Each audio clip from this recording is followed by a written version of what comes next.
আসসালামু আলাইকুম রহমতুল্লাহ। আজকে আমরা আপনাদেরকে কিছু ইন্টারেস্টিং তথ্য জানাতে চাই এবং এই ইন্টারেস্টিং তথ্যগুলো সওমের হিস্ট্রিক্যাল ব্যাকগ্রাউন্ডের সাথে জড়িত। আমরা পরবর্তী ভিডিওগুলোতে ইনশাআল্লাহ সওমের কোর, প্র্যাকটিক্যাল এবং থিওরিটিক্যাল কঠিন কঠিন ইস্যুসে যাব। সেটা যাওয়ার আগে আপনাদেরকে কিছু তথ্য জানিয়ে দিতে যাচ্ছি। প্রথম যে ইনফরমেশনটি আমি আপনাদেরকে দিতে চাই সেটা হচ্ছে সওম বা রোজা এটিকে কবে ফরজ বা ফরদ বা অব্লিগেটরি করা হয়, এবং এর উত্তর হচ্ছে দ্বিতীয় হিজরি সালে। দ্বিতীয় হিজরি সালে অর্থাৎ আমরা যদি ক্যালকুলেট করে দেখি তাহলে দেখব যে প্রায় আল্লাহ রাসূল সাল্লাল্লাহু আলাইহি ওয়াসাল্লাম নবুয়ত প্রাপ্ত হবার প্রায় 15 বছর পর সাওমকে ফরজ করা হয়। এবং আরো ক্যালকুলেট করলে আমরা দেখব যে আল্লাহ রাসূল সাল্লাল্লাহু আলাইহি ওয়াসাল্লাম যেহেতু তিনি দশম হিজরি সালে আল্লাহ সুবহানাহু ওয়া তাআলার কাছে চলে যান, সুতরাং তিনি সর্বমোট 9টি রমাদান পেয়েছিলেন তার জীবনে। অর্থাৎ রমাদান তো তিনি অনেকগুলি পেয়েছিলেন, রমাদানের ফরজ সওম তিনি পেয়েছিলেন 9টি। এবং এটি খুব ইন্টারেস্টিং একটা তথ্য যে আমাদের জীবনে আলহামদুলিল্লাহ প্রতি বছর রমাদান আসছে, রোজা রাখছে। সেখানে আমরা যদি এই তথ্যটি জানি যে আল্লাহ রাসূল সাল্লাল্লাহু আলাইহি ওয়াসাল্লাম মাত্র 9টি রমাদান রোজা রাখার সুযোগ পেয়েছিলেন, ফরজ রোজা রাখার সুযোগ পেয়েছিলেন, এটি আমি জানি না আপনাদের কাছে কেমন লাগছে, আমার কাছে তথ্যটি খুবই ইন্টারেস্টিং। দ্বিতীয় যে তথ্যটি আমি আপনাদের জানাতে চাই এবং এই তথ্যটি জানিয়ে আজকে ভিডিওটি আমরা শেষ করবো ইনশাআল্লাহ, সেটি হচ্ছে যে সওমকে একবারে ফরজ না করে মোট 3টি স্টেজে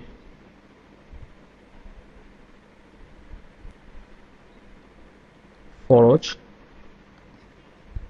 করা হয়। 3টি স্টেজে ফরজ করা হয়। কি সেই 3টি স্টেজ? প্রথম স্টেজটি হচ্ছে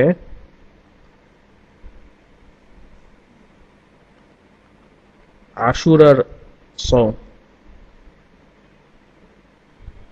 আশুরার সওম অর্থাৎ সওমকে ফরজ করার প্রথম স্টেজে রমাদানের রোজাকে আসলে ফরজ করা হয়নি, প্রথমে ফরজ করা হয়েছিল আশুরার সওমকে। এবং এর একটি প্রমাণ হচ্ছে, এবং আমি মনে হয় আপনারা ভিডিওতে কিছু উদ্ভট শব্দ শুনতে পাচ্ছেন, সেগুলো অ্যাকচুয়ালি আমার পেট বার্ডস গুলোর শব্দ। এনিওয়ে, সো এখানে একটি হাদিসে আমরা দেখতে পাচ্ছি আল্লাহ রাসূল সাল্লাল্লাহু আলাইহি ওয়াসাল্লাম বলছেন, বা সরি, একজন সাহাবী বলছেন, আন ইবনে উমর রাদিয়াল্লাহু আনহু قال, ইবনে উমর রাদিয়াল্লাহু আনহু একজন প্রখ্যাত সাহাবী এবং উমর রাদিয়াল্লাহু আনহুর ছেলে। তিনি বলছেন, তিনি নিজেও খুব বড় সাহাবী ছিলেন এবং একজন আলেম ছিলেন। তিনি বলছেন, সামান নবী সাল্লাল্লাহু আলাইহি ওয়াসাল্লাম আশুরা ওয়া আমারা বিসিয়ামিহি, আল বুখারী ওয়া মুসলিম। অর্থাৎ ইবনে উমর রাদিয়াল্লাহু আনহু বলছেন যে আল্লাহর নবী সাল্লাল্লাহু আলাইহি ওয়াসাল্লাম তিনি আশুরার রোজা রেখেছিলেন এবং সেটি রাখতে অন্যদেরকে আদেশ করেছিলেন। তো বুখারী ও মুসলিমের হাদিস থেকে আমরা এই সওমকে ফরজ করার প্রথম স্টেজটির প্রমাণ পেলাম। অর্থাৎ প্রথম দিকে আল্লাহ রাসূল সাল্লাল্লাহু আলাইহি ওয়াসাল্লাম সাহাবীদেরকে আশুরা রোজা রাখতে আদেশ করেছিলেন। দ্বিতীয় স্টেজটি, যেখানে আশুরার সওমকে আর ফরজ না রেখে বরং এটিকে একটি নফল ইবাদত বা মুস্তাহাব হিসেবে গণ্য করা হয়, তখন আশুরার সওম আর ফরজ থাকেনি। এই দ্বিতীয় স্টেজে কি করা হয়? দ্বিতীয় স্টেজে প্রথম রমাদানের সওমকে নিয়ে আসা হয়। রমাদানের সওম, কিন্তু এখানে একটি ক্যাচ আছে। ক্যাচটি কি? ক্যাচটি হচ্ছে সেখানে চয়েস ছিল। আমি জানি না চয়েসের বাংলা কি হয়, হুট করে আমার চয়েসের বাংলা মনে থাকে, তাই আমি ইংলিশ চয়েস লিখলাম। রমাদানের সওম, সেখানে চয়েস ছিল। সেটা কি চয়েস? চয়েসটি হচ্ছে আমরা এখানে কোরআনে আয়াতে দেখতে পাচ্ছি, সূরা আল বাকারার 184 নম্বর আয়াত, وعلى الذين يطيقونه فدية طعام مسكين فمن تطوع خيرا فهو خير له وأن تصوموا خير لكم إن كنتم تعلمون। সূরা আল বাকারার 184 নম্বর আয়াতে আল্লাহ সুবহানাহু ওয়া তাআলা বলছেন যে আর যার জন্য এটি কষ্টসাধ্য, অর্থাৎ রোজা রাখাটি কষ্টসাধ্য, তারা পারবে, কিন্তু কষ্টসাধ্য হবে তার জন্য একটি চয়েস আছে, সেটি হচ্ছে ফিদিয়াতুন তুআমু মিসকিন, একজন মিসকিনকে বা একজন দরিদ্র ব্যক্তিকে খাওয়ানো, এক বেলা খাওয়ানো, যেই বেলা সে রোজা রাখেনি। সো এটি হচ্ছে চয়েস, হয় সে রোজা রাখবে অথবা একজন মিসকিনকে খাওয়াবে। এবং এটি আমরা বলছিলাম দ্বিতীয় স্টেজে রমাদান সাওমকে একটি চয়েসের সাথে পেশ করা হয়েছে। অর্থাৎ আপনি রমাদানের সাওম ফরজ, কিন্তু আপনি হয় রোজা রাখবেন অথবা রোজা না রাখতে চাইলে সেক্ষেত্রে আপনার করণীয় হচ্ছে একজন মিসকিনকে এক বেলা খাওয়ানো, যেই বেলা আপনি রোজা রাখেননি। যতদিন রোজা রাখবেন ততদিন খাওয়াবেন। তো এটি ছিল দ্বিতীয় স্টেজ, যেই স্টেজে আপনার জন্য একটি চয়েস রাখা হয়েছিল বা সাহাবীদের জন্য একটি চয়েস রাখা হয়েছিল। তৃতীয় স্টেজ এবং সর্বশেষ স্টেজ, সেখানে কি করা হয়, সেখানে আর চয়েস ছিল না, চয়েসকে বিদায় দেওয়া হয় এবং রমাদানের সাওমকে সবার জন্য ফরজ করে দেওয়া হয়। সো এই স্টেজে সেখানে কোনো চয়েস ছিল না, উইদাউট চয়েস।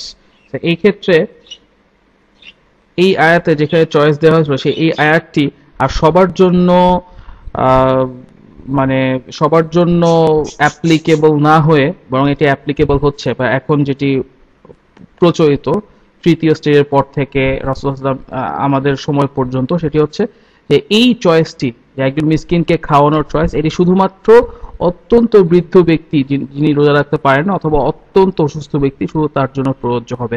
আমরা পরবর্তীতে কাদের রোজা না রাখার ওযর রয়েছে সেই সম্বন্ধে আরো কথায় আসব, কিন্তু বাদ বাকি সবার জন্য, সুস্থ মুসলিম ব্যক্তির জন্য রোজা রাখা ফরজ করে দেয়া হয়।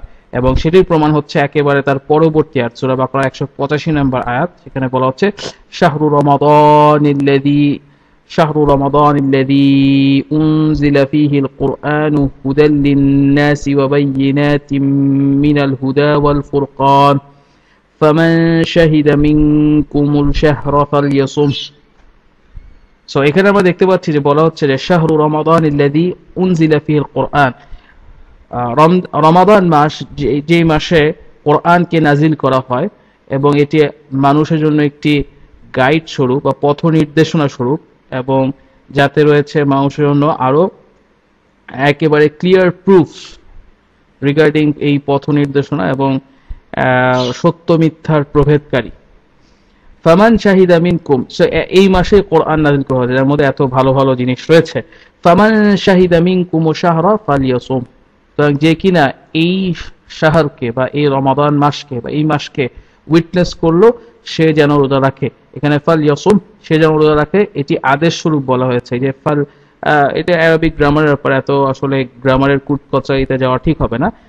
মোট কথা হচ্ছে এখানে ফালইয়াসুম শব্দটি আদেশ হিসেবে এসেছে এবং ইসলামিক উসুল অনুযায়ী, ইসলামিক প্রিন্সিপলস অনুযায়ী বলা হয় যে আল আমরু লিল উজুব, অর্থাৎ আদেশ বলতে, আদেশ যখন আমরা কোনো আল্লাহ সুবহানাহু ওয়া তাআলা বা আল্লাহর রাসূলের কোনো আদেশ পাবো কোনো রকম কোয়ালিফিকেশন ছাড়া, তাহলে আমরা সেখানে বুঝবো যে সেখানে একটি অব্লিগেশন চলে এসেছে। সো রমাদানের সাওম এই তৃতীয় স্টেজে এসে সবার জন্য অব্লিগেটরি হয়ে যায়। সো এটা আমরা একটি ইন্টারেস্টিং দেখলাম যে আমরা হয়তো অনেকে মনে করতে পারি যে একেবারে শুরু থেকে রমাদানের সাওম ফরজ ছিল, তা নয়। প্রথমত এটি ফরজ হয় প্রায় রাসূলুল্লাহ সাল্লাল্লাহু আলাইহি ওয়াসাল্লামের নবুয়ত প্রাপ্তির 15 বছর পর, এবং দ্বিতীয়ত এই সাওমকে ফরজও করা হয় তিনটি ভিন্ন ভিন্ন স্টেজে। প্রথমে শুধুমাত্র আশুরার সাওমকে ফরজ করা হয়, এরপর একটি চয়েস সহকারে রমাদানের সাওমকে ফরজ করা, এরপর সেই চয়েসটিকে বাদ দিয়ে রমাদানের সাওম সবার জন্য একেবারে অ্যাবসলিউটলি ফরজ করে দেওয়া হয়। এটিকে ইসলামে বলা হয় তাদাররুজ, অর্থাৎ আল্লাহ সুবহানাহু ওয়া তাআলা বিভিন্ন ব্যাপারে তাদাররুজ সহকারে মুসলিমদের উপর কোনো দায়িত্ব অর্পণ করেছেন। যেমন মদের হারাম হওয়ার ব্যাপারটিতে আমরা দেখতে পাই যে মদ খাওয়াকে একেবারে সরাসরি হারাম না করে আল্লাহ সুবহানাহু ওয়া তাআলা তাদাররুজ সহকারে, অর্থাৎ স্টেপ বাই স্টেপ হারাম করেছেন, যাতে মুসলিমদের জন্য কাজটি সহজ হয়ে যায়। এনিওয়ে, আমরা কিছু ইন্টারেস্টিং তথ্য আজকে জানলাম। তৃতীয় ভিডিওতে আমরা ইনশাআল্লাহ আরো কিছু ইন্টারেস্টিং বিষয় জানবো। আজকে আমরা এখানেই থামছি। আপনারা ভালো থাকবেন। আসসালামু আলাইকুম।